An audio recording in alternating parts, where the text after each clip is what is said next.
Chapter 10. They didn't wish us luck. Perhaps that is a strange thought to be having at this moment, but my mind can't seem to focus on anything else as I step from my tiny testing candidate cell onto a patch of brown grass growing up through the concrete. I can barely breathe as I look at the decaying devastation around me. Steel and rock, glass and wood, buildings broken and collapsed, cars completely rusted and overturned, buildings with layers of sooty grime covering them all. Here and there, hardier plants are fighting to get beyond the rubble, yearning toward the sun. Vines cover the wreckage of broken cars and buildings. Trees that have been corrupted by the tainted earth but are determined to survive twist through the pieces of the broken city on their way to the sky. Not too far away from where my metal box sits is what looks like a collapsed brick arch that is partially covered by dark, prickly vines. In the rising sunlight, I think I can see words etched on the brick, and I cautiously take a few steps toward it. I squint to make out the letters. Chicago Stock XGB. Even with one letter unreadable, I know for certain where I am. Chicago, the third city destroyed during the fourth year of war. The first two cities had some warning, announced evacuations. Hundreds of thousands of people died, but it could have been worse, like it was here. Books tell us the attack was fast, undetected until the first bombs had been dropped. Who the enemy was who breached the country's defenses and destroyed a city unprepared has never been confirmed, although the president and his advisors believed they knew. They struck back and the world collapsed. Wind whistles through the abandoned streets, but they aren't abandoned, not now. 58 other testing candidates are here. Some are my friends, but according to Michal, others will happily cut me down with the weapons provided for our defense just to ensure their spot in the university class. How do I find one without risking running into the others? Or the weapons they might have selected? Being forced to use the gun in my bag? Tomas said to meet him at the tallest building, but from my current vantage point, it's hard to tell what that might be. I walk back to my box and hoist myself up to the roof to get a better look. More broken concrete and twisted steel. Mountains of rubble that form the graves of the people who used to call this city home.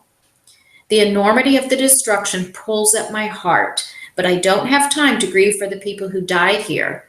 I have to find Tomas. As I prepare to climb down, I spot something that catches the light above the rest of the destruction.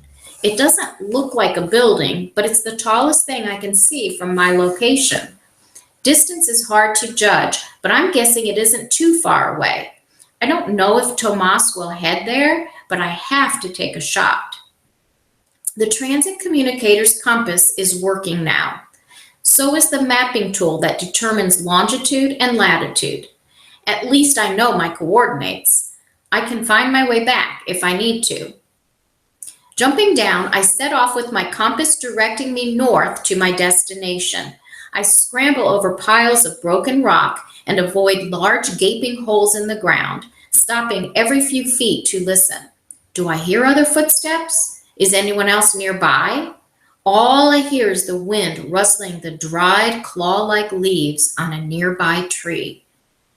While my goal didn't appear to be all that far from my metal perch, the sun is much higher in the sky when I approach what I can now see is a grayish-looking spire shooting up from what used to be a building. How the spire survived destruction is a mystery. I wonder if Tomas can see it from his designated starting point.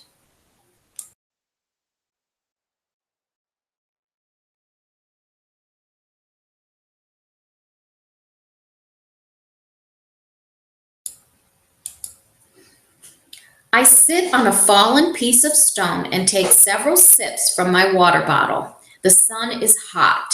Sweat is dripping down my back. I need to keep hydrated if I'm going to survive this test. My stomach growls and I break off a small piece of raisin bread while I try to decide how long to wait here for Tomas. He might not see the spire. He might have decided that the tall building plan is a bust and is now trekking his way west to the fence line that was our second rendezvous point. Checking the position of the sun, I decide it must be sometime after noon. Hours have passed since I first stepped onto the city streets.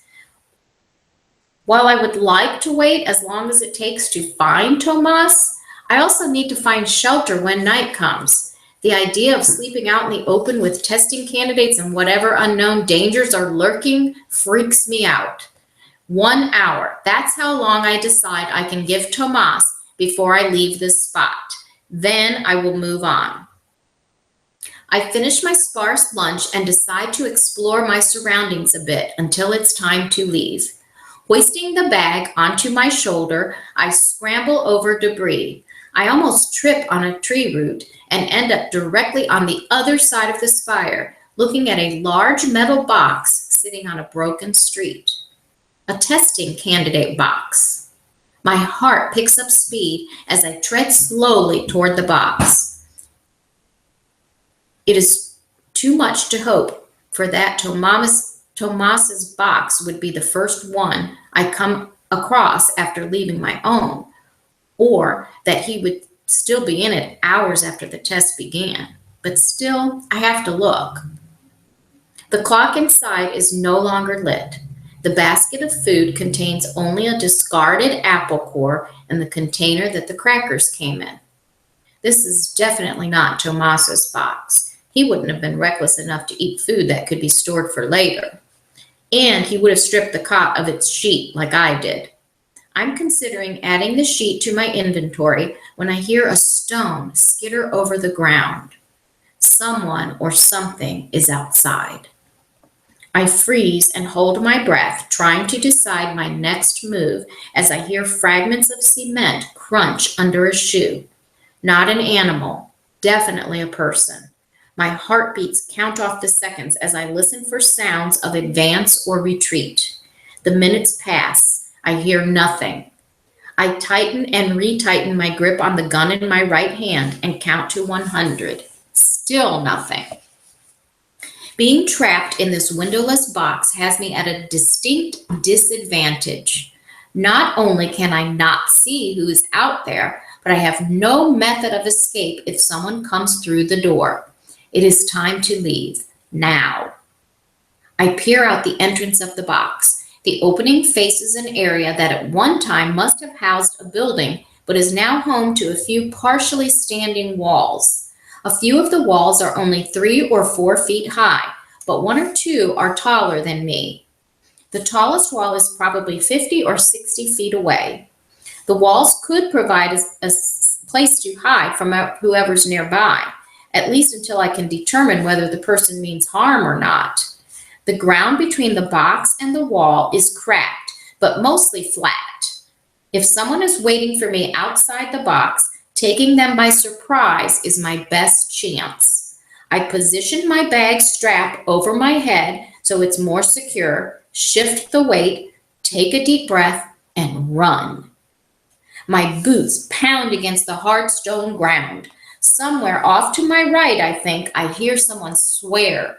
My flight or my identity has taken them by surprise. If it's a friend, they would call out. When they don't, I run even faster. I am about 10 feet away from my destination when I hear a high-pitched, almost musical, vibrating sound. Then a thunk. Embedded in the scraggly tree trunk to my left is a crossbow quarrel. The vibrating whine sounds again. This time I flatten myself against the concrete. Seconds later, a large metal quarrel hits the wall 5 feet in front of me and clatters to the ground. More swearing, definitely to my right.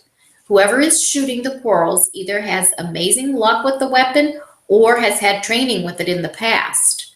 I need to get to a safe place fast. Scrambling to my feet, bag banging against my hip, I speed forward and duck behind the wall as another crossbow quarrel connects with stone.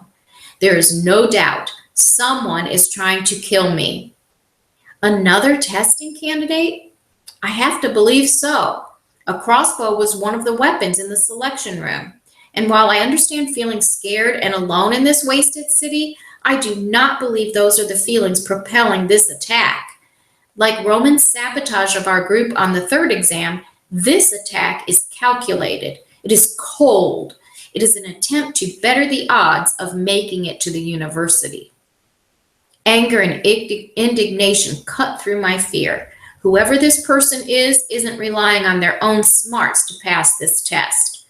Michelle said that killing someone isn't against the rules, but in my mind, it's a form of cheating. I'll be darned if I'm going to let a cheater win. I remember the gun in my hand, get into a crouching position, and slowly move to the right, careful to keep behind the crumbling stone. When I reach the end of the wall, I calculate my best guess as to where the quarrels were shot from, peer around the wall, and fire. The kick of the gun jolts my entire body as the sound tears through the silent city. Someone curses loudly, a male voice. I find it hard to believe my blind attack hit him. That wasn't my goal. I don't plan on surviving this test by killing the others. But that doesn't mean I'm going to go down without a fight. I shoot 3 more bullets out into the city and crouch behind the wall, listening for sounds of my attacker. The sound of feet connecting with rocks makes me hold my breath. Rocks skittering across pavement, the clang of something metal, silence. Then the sound of heavy footsteps running, not toward my position, but away. I'm safe for now. My body shakes as anger seeps out, leaving behind hollow fear. I just shot a gun at someone. No, I wasn't trying to kill the shooter, but I could have. I could have killed someone. The fact that the person was trying to kill me can justify my behavior, but shame and horror still fill me. I realize that I'm huddled up against the wall, no longer listening to the sounds of the city, and tell myself to snap out of it. There will be time enough later to worry about what I've just learned about myself. First, I need to put distance between me and this place. The gunshots will have attracted attention from anyone in the vicinity. If there are other testing candidates out there interested in taking out the competition, they might come looking for the source of the gunshots. I don't want to be here when they arrive. Listening carefully for signs of life, I peer around the wall and scan the wreckage of the city. I see no one, not near the candidate box, not on the piles of broken buildings or hiding among the branches of diseased trees. As far as I can tell, at this very moment, I am alone. While I would like nothing better than to have Tomas walking out of the city with me, I will have to make it out of here on my own. Keeping low to the ground, I check my compass and slowly head west, careful to stop every 10 or 15 feet to scan the area around me. So far, I see no one, but I know the crossbow shooter is out there somewhere. Climbing over rocks and pieces of steel makes travel slow. Eventually, I find a street that is mostly cleared of debris and pick up my pace. The street leads to a wide river of dark, swirling water. There is no need for tests. This water is not drinkable. No amount of basic purification chemicals will make it so. The street I'm following arches up and over the river. There are cracks and gaping holes in the bridge. Do I try to cross here or try to find another way to the other side? I stow my gun in the side pocket of my bag and climb a tree on the riverbank for a better view. The river curves to the northeast. It's hard to see what lies in that direction. To the south, there is another bridge, but it too appears to be in disrepair. And who knows how long it will take me to get there or what I'll encounter when I do. Scrambling back down to the ground, I decide to try to cross here. I need to put as much distance as possible between me and any unfriendly candidates. If I start to cross and find the bridge is too unsafe, I will head south and try my luck there. As I cross, I see evidence of a meager attempt to repair the bridge. Perhaps past testing candidates placed the large planks of wood and slabs of rock over gaping holes when they too needed to cross to the other side. Pieces of rock crumble under my boots as I pick my way to the middle of the bridge. From this vantage point, I can tell the far side of the bridge is in even worse condition.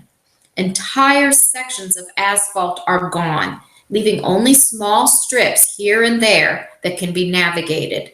Whoever attempted to patch the bridge behind me must not have wanted to go back to land for materials to repair this side. I contemplate my options. Return back the way I came to try the South Bridge, or keep going and hope for the best. My current position on the bridge has me exposed. No doubt I'm in view of any nearby candidates. If one has spotted me, going back will leave me open to attack. Either option holds risk. Fear of the crossbow shooter keeps my feet moving forward. I shift the bag on my shoulder as the patch of pavement I walk narrows to a mere foot in width. The dark water rushes underneath me, waiting for one misplaced footstep to carry me away. I am 20 feet from safety when I hear the now familiar vibrating sound that signals danger. There is no choice but to run, as what I can only guess is a coral whizzes past. There is a plunk in the water below as it is swallowed up by the current. 5 feet from safety, the piece of road I've been traveling vanishes. The vibrating sound sings again. I don't have time to think as I leap up and over the gaping hole, hoping to make it to the other side. But only the top part of me makes it onto land. The rest of me dangles in the emptiness between the ledge and the river. Between the weight of my body and my bag, I feel myself sliding backwards. I claw at the concrete and dig my fingers into a fissure in the stone, bringing my backward movement to a halt. My arm muscles begin to tremble as I attempt to pull myself onto land. Only after several tries, I have barely moved a fraction of an inch, and my fingers are starting to lose their hold. There's nothing I can do to stop it. In a minute, I will be plunging downward toward the water. I'm bracing myself for the fall and hoping that the bank next to the river is scalable when something clamps onto my arm and pulls my fingers loose from their tenuous grip on safety. With all the dangers around me, I know I should stay quiet, but I can't help it. I scream.